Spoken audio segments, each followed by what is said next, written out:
जो स्त्री पुरुष का आकर्षण है, अनादिकाल से ये चला आ रहा है, प्रकृति का पुरुष के प्रति आकर्षण। ये संसारी मनुष्य इसी आकर्षण में सुख की भावना से दुख में बंधता चला जाता है।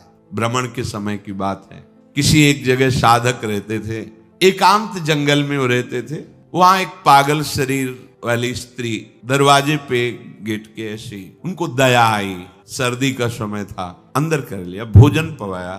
साधु का हृदय ही ऐसा होता है, याद गई तो दया फंसा देगी, बस ध्यान रखना। यही दया फंसा दिया भरत जी को, भगवान की याद भूल गए, हिरण की याद आ गई, अब दया खतरनाक हो गई। दया बिना साधु कसाई, और दया करी तो आफत आई। ध्यान रखना, जिनका मन वश में नहीं हुआ, जिनकी इंद्रियां भोगों में लगी, शरीराभिमानी हैं, हम सब इसी कोटि के हैं। देख लो ना, बातें चाहे जितनी बनाओ, शरीर को हम अपना स्वरूप मानते हैं, मन इंद्रियों के भोग को हम अपना सुख मानते हैं। कितना बड़ा ज्ञान है। इंद्रियां भोगों को भोग रही हैं, मन भोगों का संकल्प करवा रहा है, शरीर चेष्टाएं कर रहे, फंस आप रहे हो।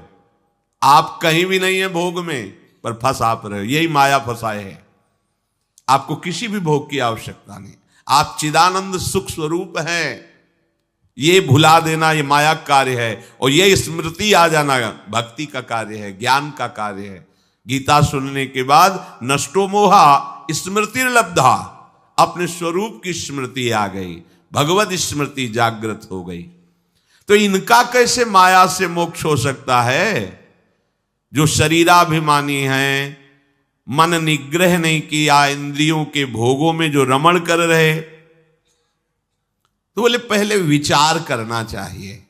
विचार शब्द सबसे पहले आया है। अच्छा, ये विचार कहां से प्रकट होता है? ये विवेक से होता है। विवेक से विचार होता है। बुद्धि तो बेकार की बात है। यही तो हमें फंसाया है बुद्धि। यही तो निश्चय करती, इसमें नहीं उसमें सुख है, वहां पर उस पद में सुख है, उस संपत्ति में। यही तो बेईमानी कर रही बुद्धि।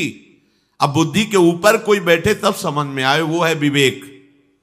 और ये विवेक केवल साधु संग से मिलता है। बिन सत्संग विवेक न होई, और सत्संग केवल भगवत कृपा से मिलता है। ये आपके प्रयास से नहीं, आपके भाग्य से नहीं है। बिन सत्संग विवेक न होई, और राम कृपा बिन सुलभ न सोई। सत्संग मिल गया, मानो हमारे ऊपर भगवान की विशेष कृपा हो गई।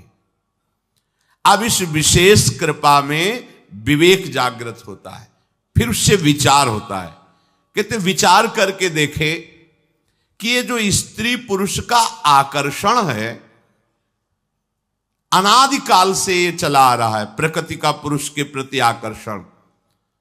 ये संसारी मनुष्य इसी आकर्षण में सुख की भावना से दुख में बंधता चला जाता है। बहुत बड़ी विचित्र लीला भगवान की है। बहुत, इसीलिए चूंकि जो जिनका विवेक जागृत हो, देख के वो कांप जाते हैं। कितनी विचित्र लीला है। किसी एक जगह साधक रहते थे, भ्रमण के समय की बात है। दोष दृष्टि मत करना, माया का प्रभाव ही ऐसा है। अगर आप चूक करेंगे तो आप चले जाएंगे, हम चूक करेंगे तो हम चले जाएंगे। चूक नहीं होनी चाहिए। चूक का मतलब आज्ञा उल्लंघन, शास्त्र आज्ञा उल्लंघन, गुरु आज्ञा उल्लंघन। ये चूक है, ये आपको ले जाएगी। भक्तों के संग से ऐसी घनीभूत भक्ति, घनीभूत जिनमें कहीं भी पोलापन नहीं है, ठोस, घन कहते हैं ठोस को। अगर घनीभूत भक्ति है तो भक्तों की कृपा से जागृत होती है। भक्तों की कृपा का स्वरूप उनके वचनों के अनुसार चलना। अगर घनीभूत भक्ति नहीं, उसमें पुलापन है, तो फिर गिरने के चांस हैं।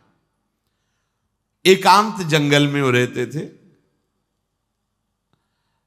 पूरे आश्रम में अकेले। 2, 4, 10 लोग दिन में आ जाते थे, शाम के नहीं। वहां एक पागल शरीर वाली स्त्री दरवाजे पे गेट के ऐसी, उनको दया आई, सर्दी का समय था, अंदर कर लिया, भोजन पवाया। साधु का हृदय ही ऐसा होता है। पर दया बिना साधु कसाई, और दया करी तो आफत आई। दोनों बातें ध्यान रखनी चाहिए। दया अगर भगवद स्मृति चल रही है तो तुम्हारी ठीक है, और अगर भगवद स्मृति में बाधा पड़ जाए तो दया छोड़ के तुरंत भाग पड़ना चाहिए, याद संभालनी चाहिए।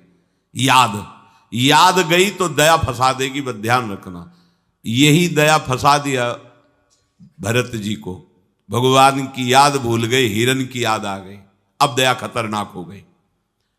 दया नहीं तो साधु कैसा, दया बिना साधु कसाई, और दया करी तो आफत आई, ध्यान रखना।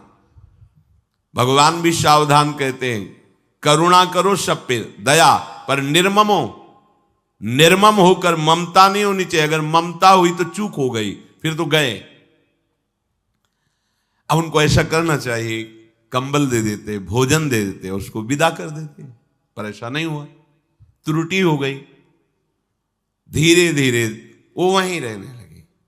कुछ समय बाद मार्ग भ्रष्ट हो गए, भागना पड़ा वहां से।